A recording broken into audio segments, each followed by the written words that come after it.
Security Initiative in the past have been deeply engaged in organizing the planetary security conferences.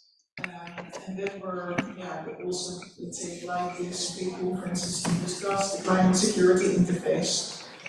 This conference is even going beyond that, and it also has a very positive framing in environmental peace building. And I think that's also what we try to do with Planetary Security Initiative nowadays. We try to capture climate security practices and to look at how can we make most of the relationship, whilst realizing that the situation in the field of peace and conflict doesn't really look terribly good today.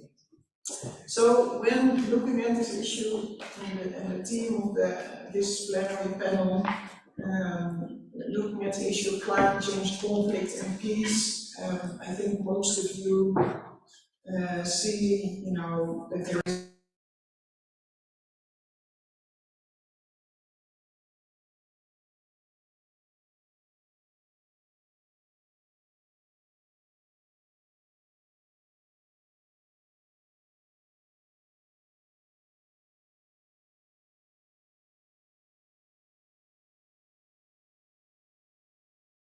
peace.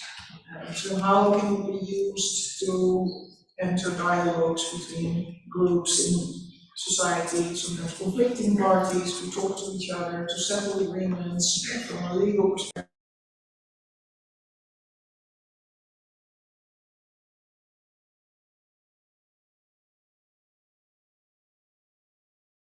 These different perspectives on how you can view the relationship between climate change, conflict and peace, but also what we can really do in this space and how we can act and operate in this space. And I'm really pleased that we will do this with an excellent panel, with people also coming from these different backgrounds and different perspectives.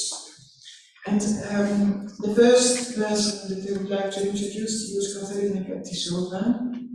She's from NATO, and she's replacing David van Weel. David van Weel is the acting Assistant Secretary General for Emerging Threats. But in there's also these very consistent rumors that he might become the next Minister for Justice in the Netherlands, so he might have his work already kind of elsewhere this week. But we're really pleased in any way, Katarina, that you are here to replace him. And Katarina is the expert in NATO on climate security, but also on Arctic issues for that matter. And before she joined NATO, she has worked in various think tanks like European Leadership Network and others, and also been at the Wilson Center. So she really knows, let's say, the climate security debate from, let's say, the defense perspective. Then we are joined with Christina Voigt. You are the chair of the IUCN World Commission on Environmental Law, and you are also a professor at the University of Oslo, and have been a legal advisor for many years also for the climate negotiations for the government of Norway. So we're really pleased to have you here and to hear also from a more legal perspective. Then, sitting next to me is the Climate General, Middendorp, Chief of Defense here in the Netherlands, retired, and has been since then super active in this space. I mean, he has been so catalytic in pushing for this topic of climate security. He has published a book. The book has now also been translated into English, is available. And he's now also making a 3-part documentary for television, so he's just traveled again to these places where climate change hits hardest, and Bangladesh, Iraq, and I'm sure he will say a few more words about this. Then we're joined by Rania Sharshr. She's the Director of Climate Action at the International Organization of Migration, so also other regions in the world where the situation is really rough.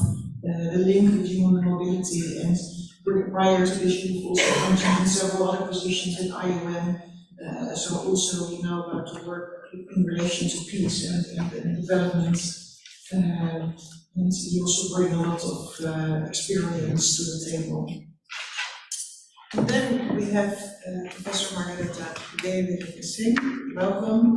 You are a professor at the University of Amsterdam and you look at this issue from a human rights and social justice perspective. And you've also been at Leiden University and the University of South Pacific, trying to pronounce the English words better than others in my country, like this Dutch accent. So we're also very pleased to have you on the panel and to hear your perspectives on the issues of climate, conflict, and peace. With that, I would like to ask all the speakers to give a short introduction on how they look at this relationship. And then we will try to engage also into dialogue, because having different perspective is one thing. The next thing is also to see if we can really kind of exchange thoughts, maybe also find similarities. We know from the work that we do at Clingendael and at the Intersecurity Initiative that sometimes we can operate in stovepipes, the development circles, the diplomacy circles, the defense circles. Sometimes there's very strong ideas about what the others do or don't or should do. We have also seen that if we enter in such dialogues, that you can really take it to the next level and see, how can you cooperate better, where can you find each other, where are you complementary, where can you cooperate better. So that would be also the idea, and we definitely also want to have space for questions and answers. So no PowerPoints, no big interventions from our side, and please think about what you would like to ask also to the panelists. Without further ado, Katharina, I would like to give the floor to you. You can speak from behind and they should be on. Good afternoon, everyone. Thank you very much for the opportunity to be here today. Always a pleasure to be back in The Hague.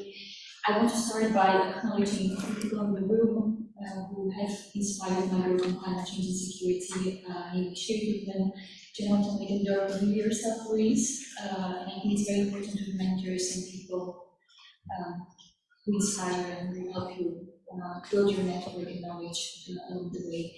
So, as Louise mentioned in the introduction, I work as a climate security officer at NATO, and I'm a member of a small but growing team that is responsible for the implementation of NATO's climate change and security action plan.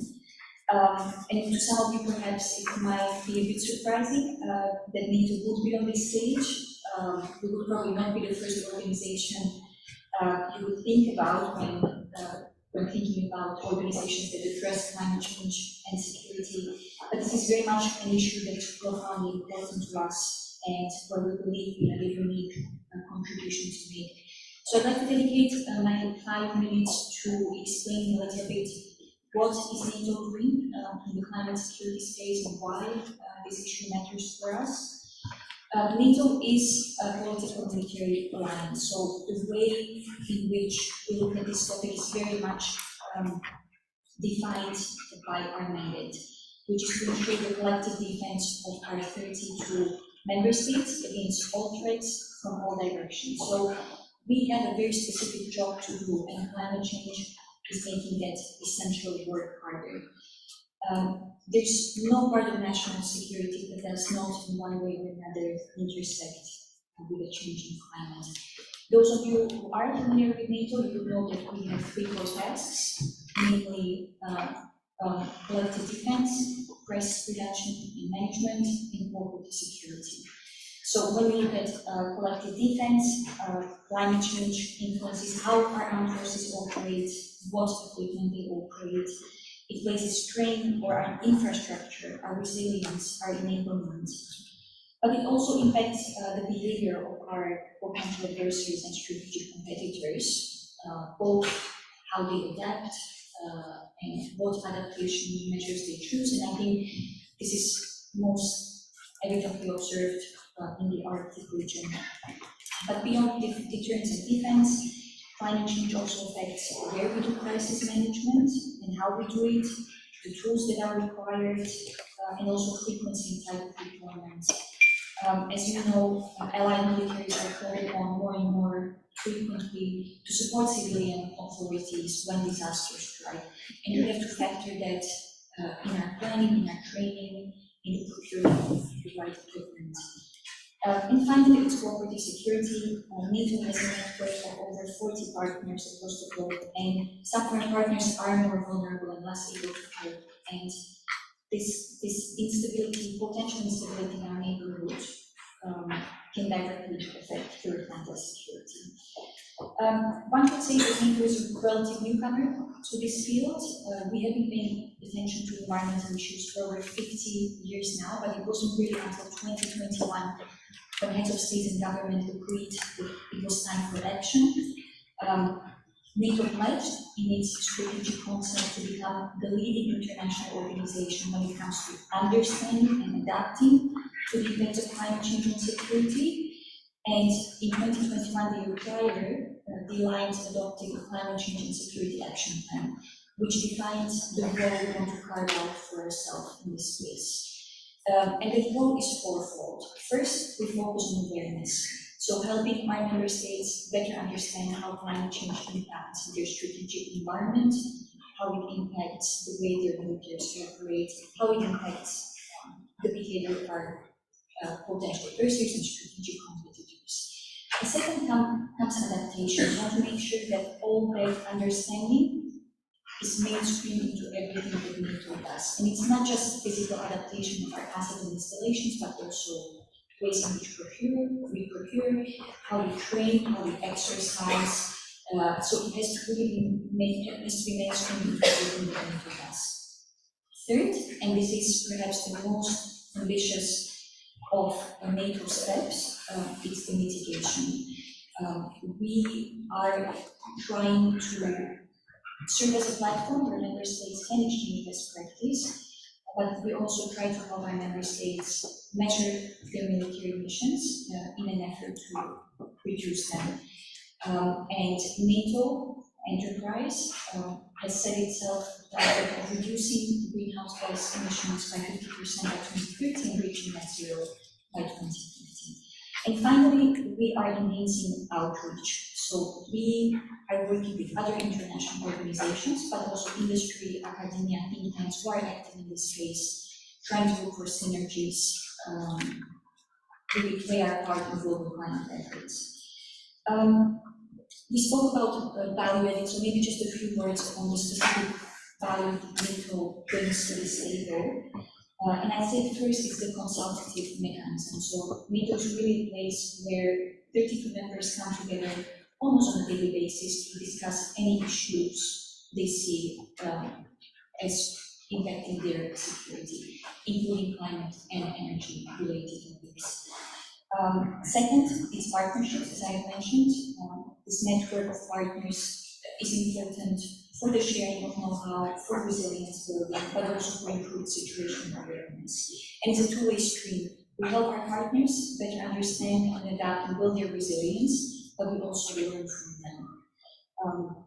And here I can just mention examples like Australia and the way they address bushfires. It's something that feeds into the way we plan and can learn from.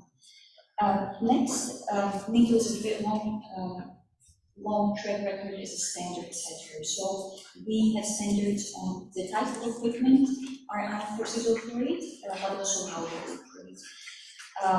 And there, I would say, a lot of normative influence also in our partners and across the globe. And then this is not specific to NATO, but to militaries more broadly. Militaries have a tremendous buying power and have traditionally been able to shift certain markets.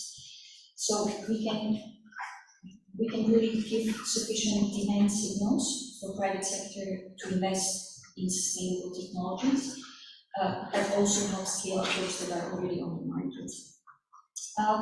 And so yes, maybe I'll just say that we recognize the division of labor, and this is also what we pursue, that every organization has its area of expertise and specialization. We need to be aware of these different mandates and strengths, and support and facilitate efforts of other actors who lead in this field. And as my previous boss would say, it's like when you're in the Oscars, you're really competing for the best supporting role when it comes to addressing climate change and security implications, and also providing a secure environment for other agencies and civilian actors to build role for these dynamics and good governance. So I'll leave it at that, and I will put your questions later. All right, thank you so much, Katarina. And I'm sure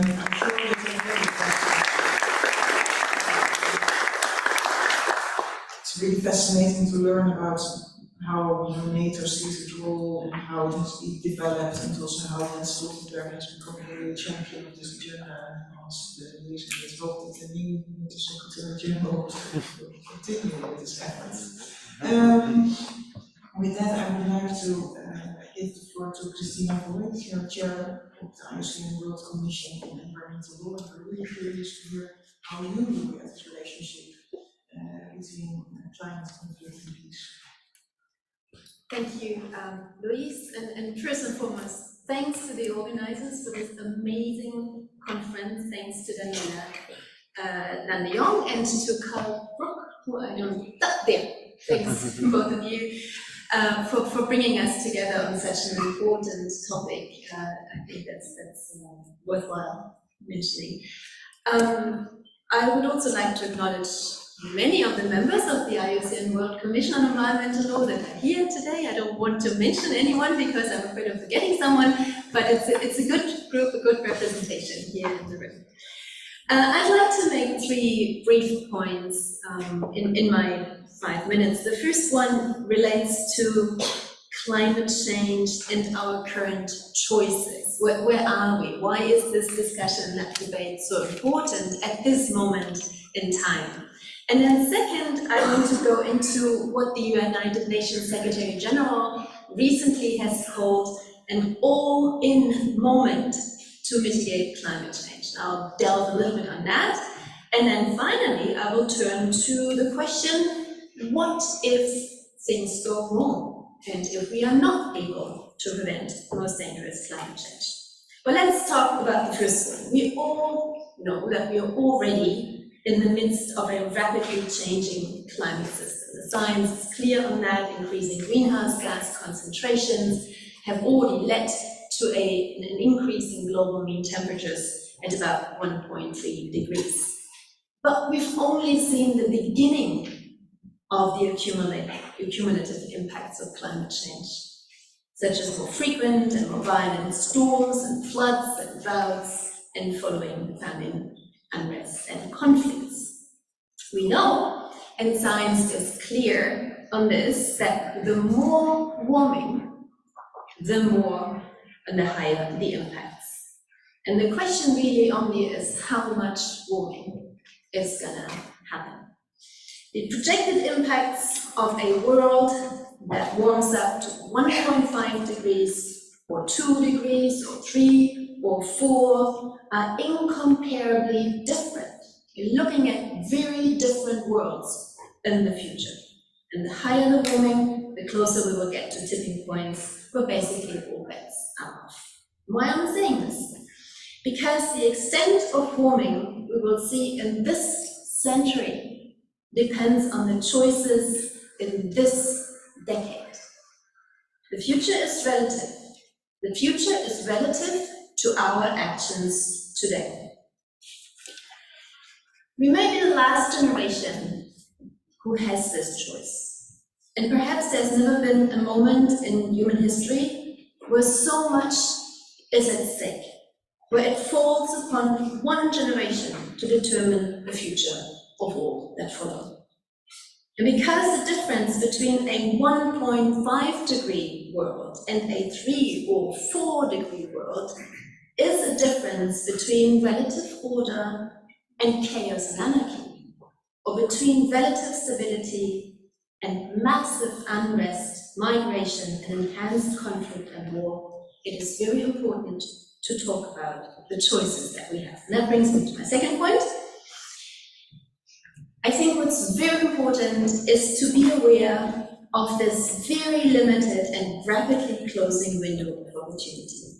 Or as I already mentioned, United Nations Secretary General Antonio Guterres called, or he said, we do have a choice. And it's the choice between creating tipping points for climate progress or tipping points towards climate disasters. This is, as he calls, an all-in moment. We have within international law, of course, a core international agreement, with the Paris Agreement, a legally binding treaty which is custom designed to bring states together, to bring the world together, to cooperate to keep warming at 1.5 degrees. And if climate measures are supporting peace, as you said, Louise, maybe then we can even call the Paris Agreement a peace agreement. But this agreement needs to be implemented. It needs to be implemented with urgency and with heightened respect for its rules, for its timetables and emission pathways, which foresee net zero emissions around mid-century. And this is crucial. But the Paris Agreement is not a silver bullet. It cannot answer all legal questions that there are in international law. This all-in moment, which the United Nations Secretary General mentioned, requires much wider cooperation. Also across different areas of law, for example, the Law of the Sea Convention. We recently learned from the International Tribunal on the Law of the Sea that convention is an independent legal basis for states to take action to address climate change.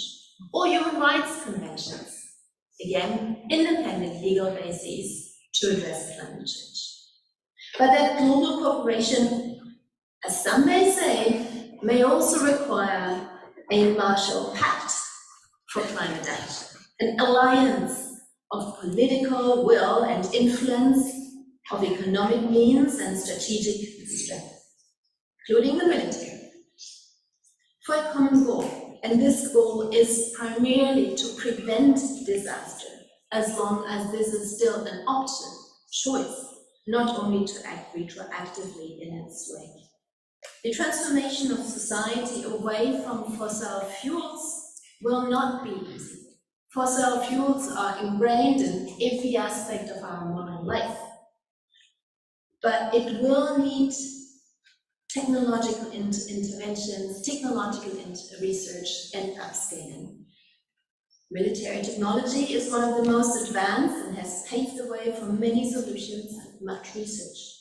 For example, I spent 1 year on Hawaii, and the measurement for CO2 concentrations in the atmosphere station is on Mauna Loa, on Hawaii's highest peak. And that station was created in the height of the Cold War, for strategic, but also for military purposes. But it serves right now a very important input into the global discussion and discourse on climate change. We will have to see the deployment of renewable energy technology, most likely as well of carbon dioxide removal technology, of carbon capture and storage, which an alliance with defense and military institutions could catapult with the necessary safeguards, with precaution and with respect for human rights. This military-industrial complex is a clear example of how state and private sectors, together with the military, can leverage finance and technology for specific purposes with amazing solutions. This could be a similar role for a safe climate change technology and deployment, including for mitigation, but also importantly for adaptation, as we just learned in the context of nature. And my final point, very briefly, what would the future of international and the international legal order be if we don't manage to get that transformative change to take place? If not addressed, we are facing self-enforcing biophysical feedbacks and system changes. We are looking at the future that will become unpredictable, unplannable, and immeasurably different from everything we know, most likely chaotic, to an extent where an orderly legislative approach will be difficult. Some even speak about an end of the rule of law in such a world. Johann Stiglitz, the recipient of the 2001 Nobel Memorial Prize in Economics, warned that climate change may be the third world war, a war we cannot afford to lose. In a future where we will have to address simultaneously mass migration, battles over dwindling resources, violence and war, closing borders. In such a world, international law may become an insufficient contingency plan, most likely an authoritative one, where few will benefit and millions lose. The choice of one future over the other is obvious, should be obvious. Therefore, the call for renewables, for fusion, for CDR, for many technologies and measures that help us to address climate change, both in mitigation and adaptation. Maybe that deserves a Manhattan Project treatment. Even if it must sound hopelessly naive, it might be the best we can do. Indeed.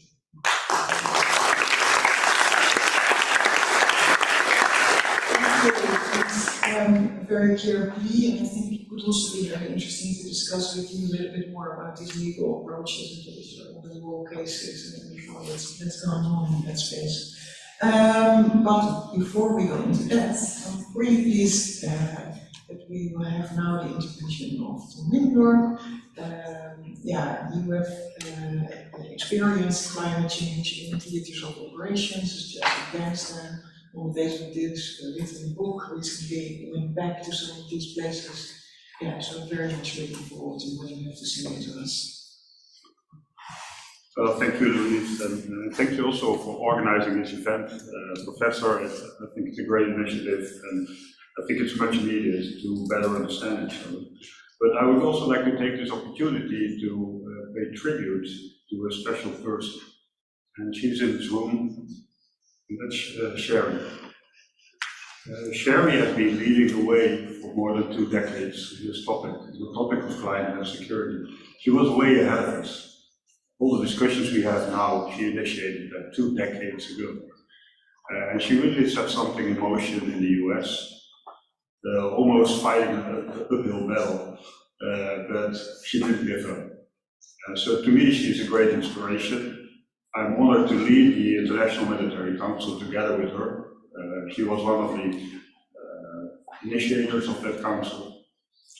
And she's soon publishing the book Threat Multiplier. So if there is one person that's able to talk about that, it's her. So I'm looking very much forward to your keynote later on, Sharon. But thank you very much.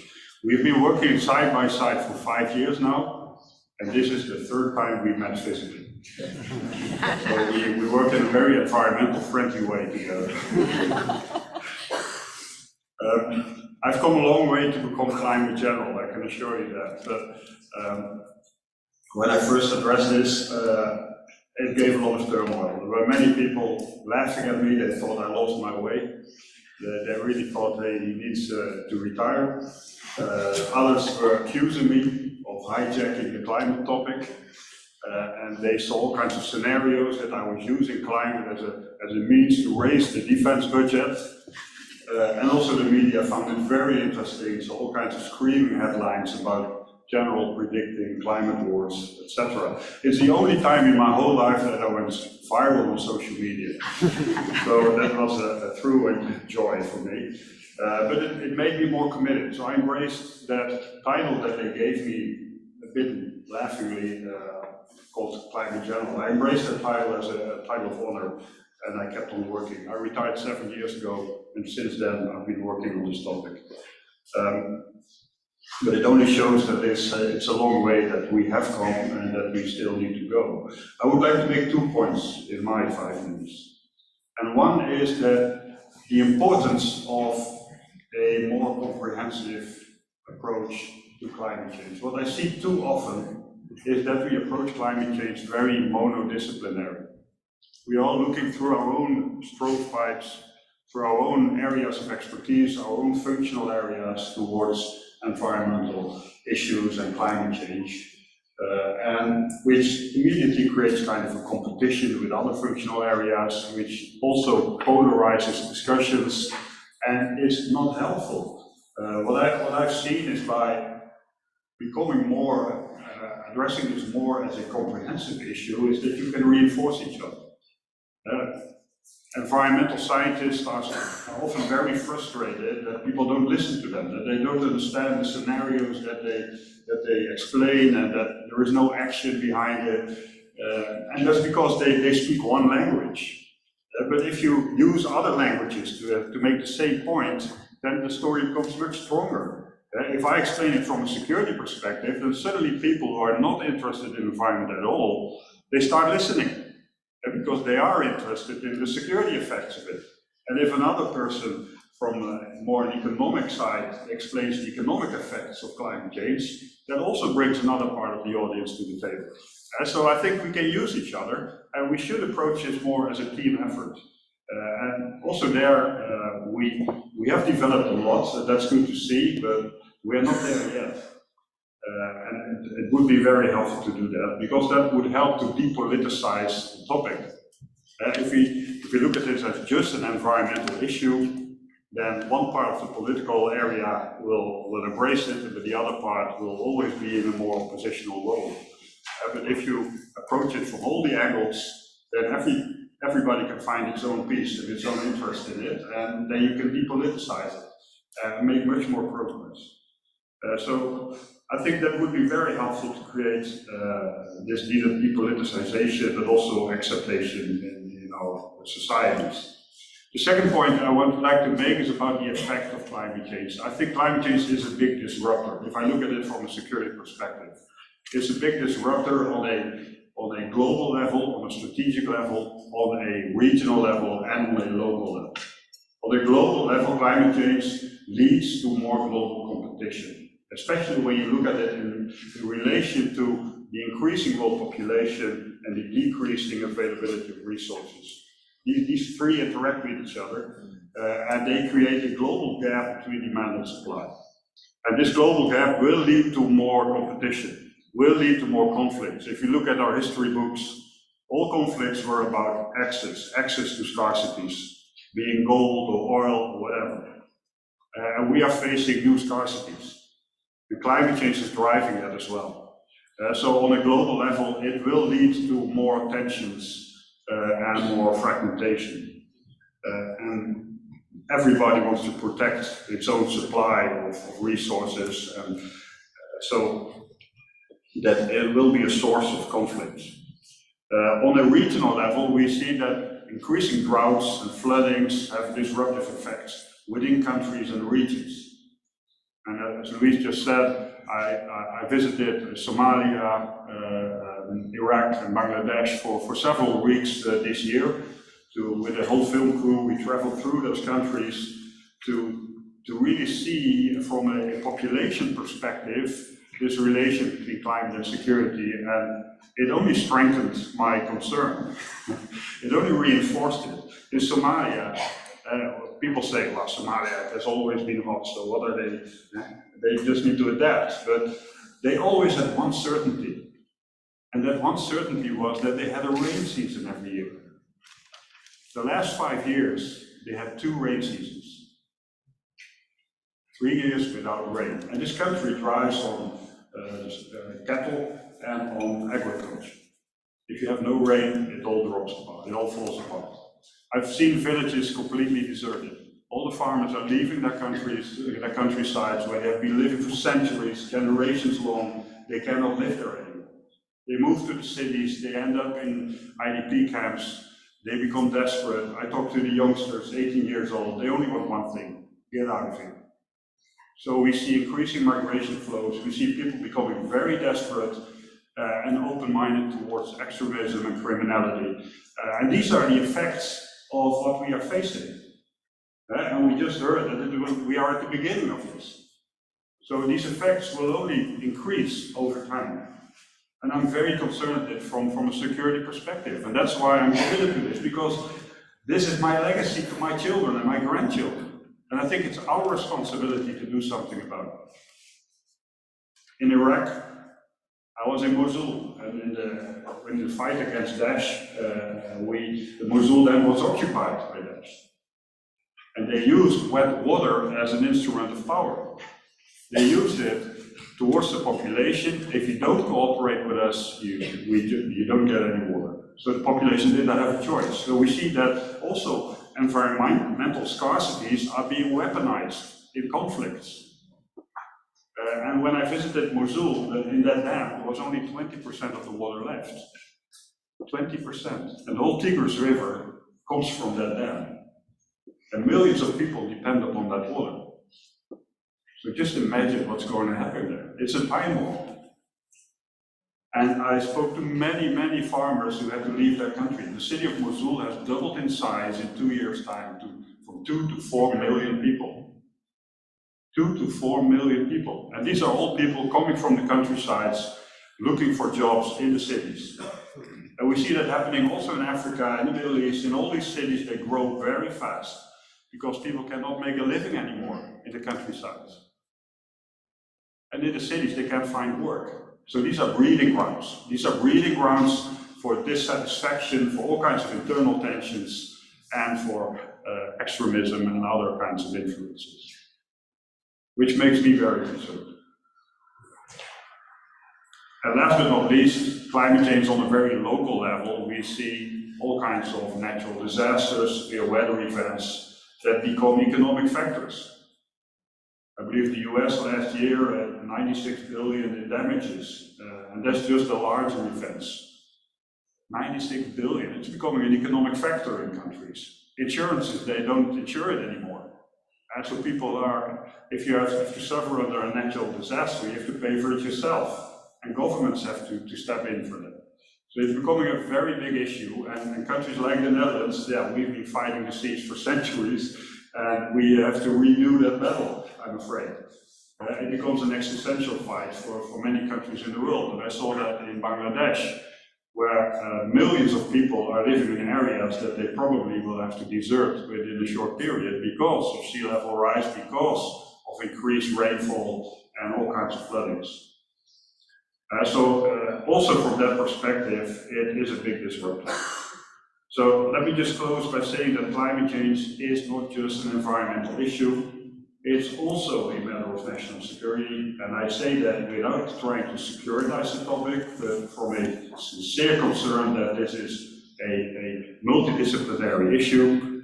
And I think that climate change and security are two sides of the same coin. We need each other. If we want to have secure environments, we need to pay attention to climate change. We need to deal with it because else we will be facing more insecurity. And so it only drives me, makes me more motivated to do something about it. Thank you very much.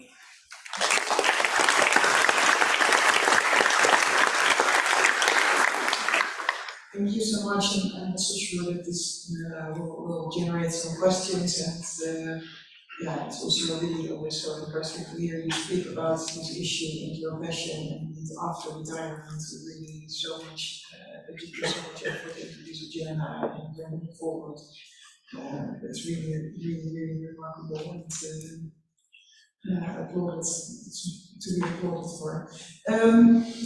We move to the next speaker, and I think there is a big relationship with this speech. Rania, Sharshr from the IUCN, the International Organization of Migration. I think you also are among the people who live this issue, and I hope you are going to tell us more about your perspective on this relationship between climate change, conflict, and peace. Please. Thank you so much. Dear friends and colleagues, respected panelists today, thank you so much, and thank you for the organizer of this event. If actually anyone told me 10 years ago that the time will come we'll have academia, human rights, political people coming together, and I see students and professors coming together on the table to discuss climate, peace, and security, I was going to say they're joking. Because it means something. It means that there is hope, that we want to find a solution.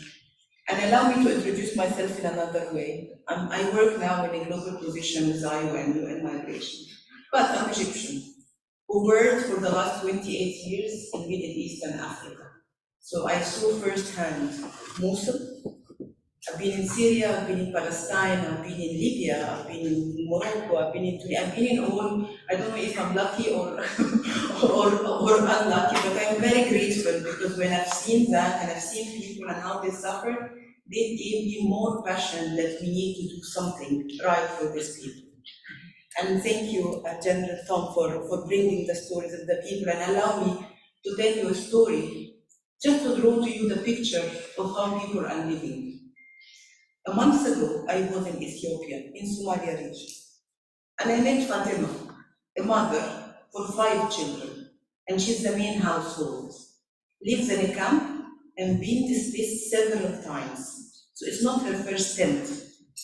This is maybe her 5th tent. So they have been moving where they can have safety, protection, and access to water and services. And unfortunately, she was explaining to me she's still suffering because of the water scarcity, because of the availability of food, availability of protection for her girls, access to services like health, like education. I saw children, 14 and 15 years old, have no access to education. They don't even know how to count. And still, climate change is an intensified multiple crisis into existing crises that trigger more suffering to these communities.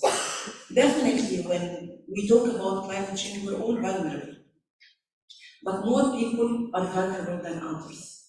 People who General Tom talked about, and people who are already in a situation, a very vulnerable situation, and climate change come as a multiple threat to them and to their livelihood and existence. Facts and figures are saying that 2023, 26 million people has been displaced due to climate crisis. More than the number of people have been displaced due to conflict, which was 20 versus 20 million from conflict. It doesn't mean that this is the reality. Still, people displaced and have to move through conflict is higher. But it's alarming to see in 2023, and I'm sure the figures for 2024 will be higher due to climate crisis. So yes, it's alarming. It's scary, and it actually interrupts the peace and processes everywhere. The World Bank report 2021 explicitly mentioned that water scarcity will be the biggest reason for conflict. The common agenda for peace that the UNSG has presented last year, he talked explicitly about climate crisis and how it will be the biggest reason for conflict. And we have seen the implication in Sahel, Middle East and North Africa, how people, returnees, cannot go back to Iraq, to their own villages because of the climate crisis. There's no access to water. How the Daniel storm in Libya displaced 40,000 people between day and night. How the flooding in Kenya happened for the first time from 10 years and disturbed them for 2 weeks. And we've seen last week in Brazil, 150,000 people have been displaced due to the flooding and the climate crisis. So nowhere around the globe is safe. But again, more people are affected than others. And we in UN migration, how we tackle that, we actually look at that from a people lens. We put people at the center of our work.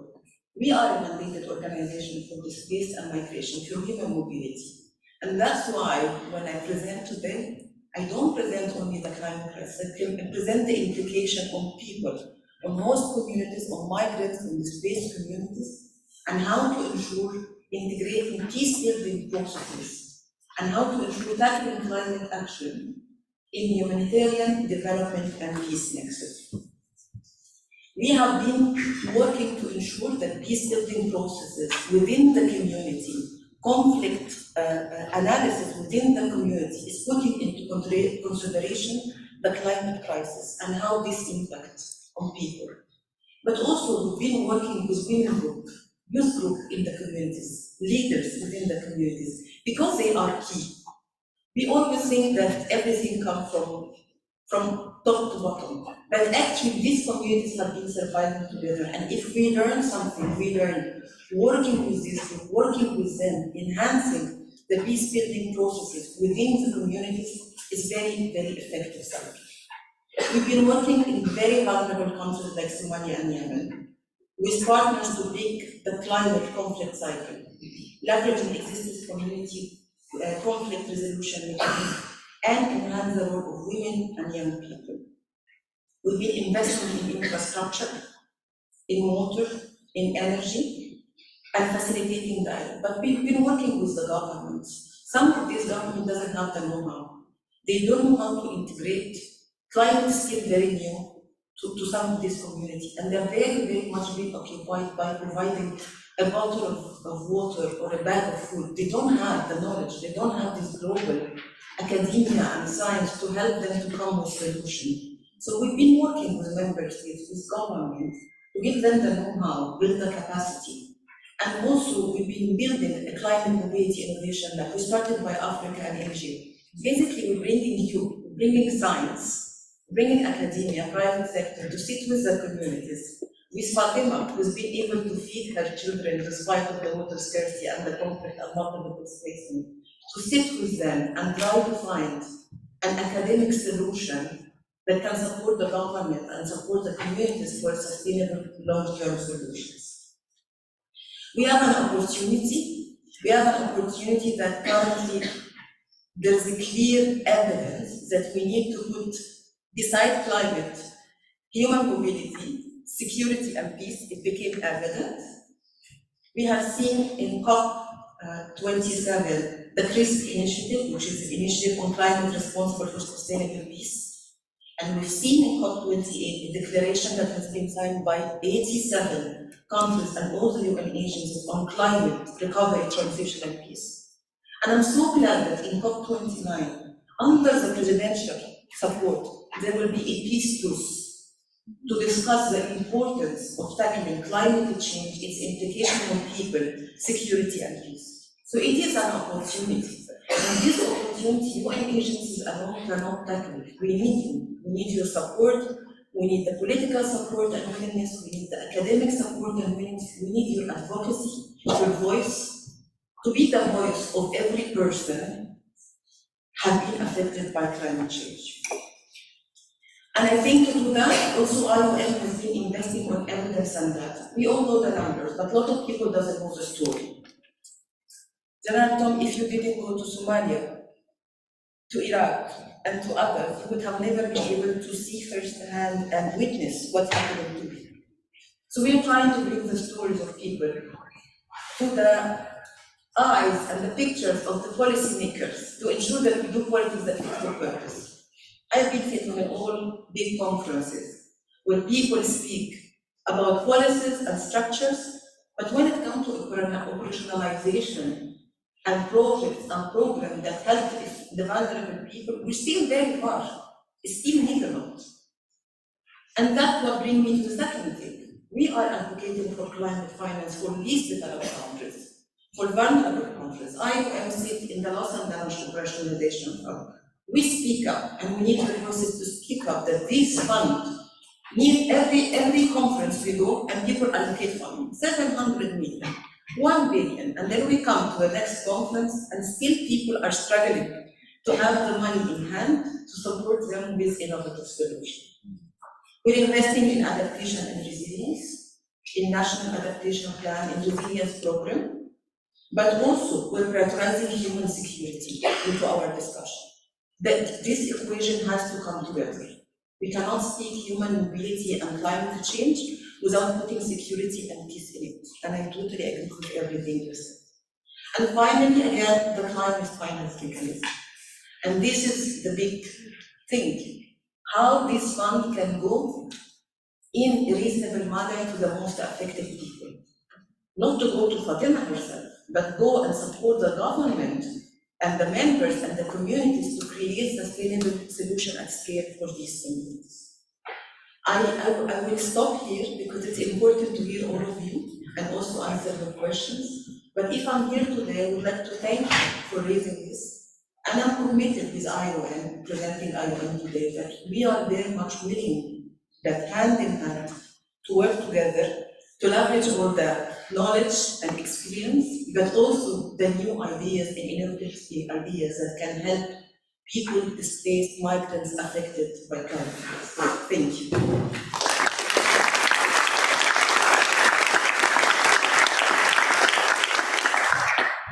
Thank you so much, Rania. And this is really, before we started to spread the light, I had sent you an email with some thoughts of mine, and I thought maybe I should ask these people, have they experienced climate change themselves, to make it a bit less abstract and a bit more tangible. But I don't think that's at all necessary, because I think all of you showcase that you know really what you talk about, and you're really passionate about it, and you care about it, and you've seen it on the ground. And the regions you worked in, I mean, there must be,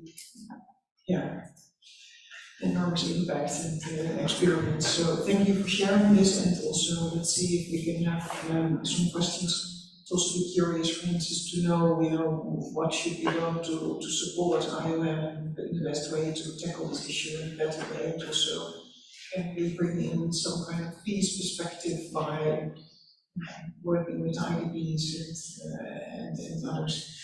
I would now like to go to the next speaker, Margaretha Wewerinke-Singh of the University of Amsterdam, and he will really come to this issue from a human rights and social justice perspective.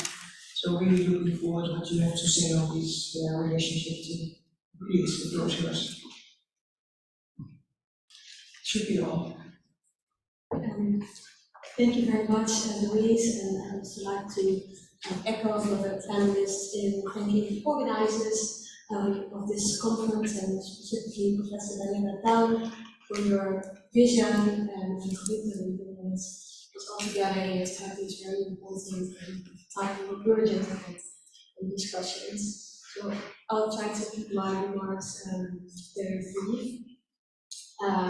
It's a privilege to be here to discuss this critical intersection between climate change, conflict and peace. And in a few minutes that I'll speak, I'd like to highlight the importance of international law in managing this complex relationship between climate change and conflict.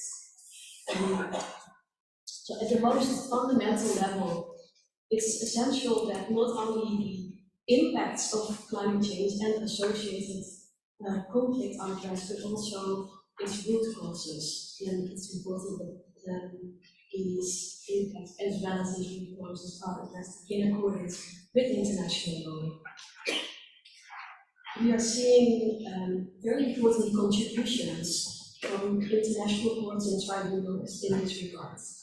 Just last month, the International Tribunal for the Law of the Sea issued a landmark advisory opinion, which has been requested by the Commission of Small Island States on Climate Change and International Law, which confirms that anthropogenic greenhouse gas emissions constitute marine pollution under the Convention on the Law of the Sea, and triggering the obligations under UNCLOS to prevent and address this pollution. And I won't go into the details, but in a nutshell, what the tribunal provided was much needed clarity on the nature and the scope of state obligations to address such pollution. It's clear now that states have specific obligations under UNCLOS, as well as parallel obligations under customary international law, to take all necessary measures to prevent, reduce, and control marine pollution from greenhouse gas emissions, and confirm that the standard of due diligence required is a stringent one, given the high risks of serious and irreversible harm to the marine environment. This opinion, while it did not directly address state responsibility, or the question when exactly a state is internationally responsible for reaching these obligations, but it does provide a clear basis for establishing such responsibility in the future. And similar climate-related cases are pending before other international courts, most notably before the Inter-American Court of Human Rights and the International Court of Justice. The ICJ, in particular, has been asked to opine on the legal consequences of states, for states, of their contributions to climate change, or having caused significant harm to the climate system and other parts of the environment, taking into account not only UNCLOS, so providing an opportunity for the court to build on the opinion that it was just delivered, but also on human rights law and other relevant bodies of international law. And it's clear that the UN General Assembly, which has requested this advisory opinion from the ICJ, is inviting the ICJ to take an integrated approach to international law, to bring together obligations derived from international climate change law and other parts of international environmental law, as well as human rights law, general international law, the law of the sea, etc. Those sources have been specifically identified in Resolution 77/276, requests the advisory opinion. So this ever-growing body of jurisprudence is immensely significant because it signals that causing harm to the climate system is fundamentally inconsistent with international law. That's important because it allows to move towards an approach where there is accountability for causing such harm and also for addressing the consequences.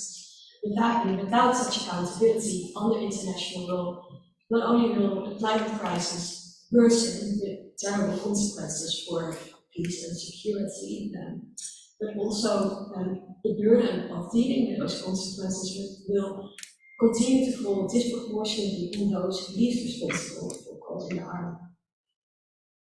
And of course, that's very much what the Los Angeles discussions touched upon are about, trying to shift that burden away from those who are feeling that burden most, and who have really contributed minimally to the problem itself. So it is therefore essential that those who have reaped the benefits from the processes that have caused climate change also tend to have the most capacity to address it, and step up and provide resources, technology transfer and other forms of support for those most affected. This is already required not only under existing climate change treaties, such as the Wewerinke-Singh and the Paris Agreement, but also on the well-established principles of state responsibility, insofar as the conduct that has caused climate change can be characterized as unlawful under international law. So providing this support in practice will increase resilience and stability in vulnerable regions, and it will also greatly reinforce trust in the power of international law at a time when we need it most. The international legal system cannot be seen as condoning climate destruction or abandoning those who bear its impacts. And within states too, consistent adherence to the rule of law during times of peace and conflict is critical. This is not just about complying with international humanitarian law in times of conflict, as important as it is. It's also about international cooperation to fulfill economic, social, and cultural rights for all, so that societies are equipped to maintain peace, to respond effectively to disasters, to rebuild after devastating climate impacts or climate-related conflicts. And so all governmental and private actors need to know and consistently fulfill their roles and responsibilities under international human rights and environmental law. So to conclude, leveraging the full power of international law to address the root causes of climate change and manage its cascading consequences is imperative, with for preventing conflict and promoting sustainable peace in the 21st century. The growing engagement of international courts and tribunals in this field is a positive development that merits more attention. I look forward to discussing how we can build on this momentum to realize international potential as the force for climate and conflict prevention. Thank you.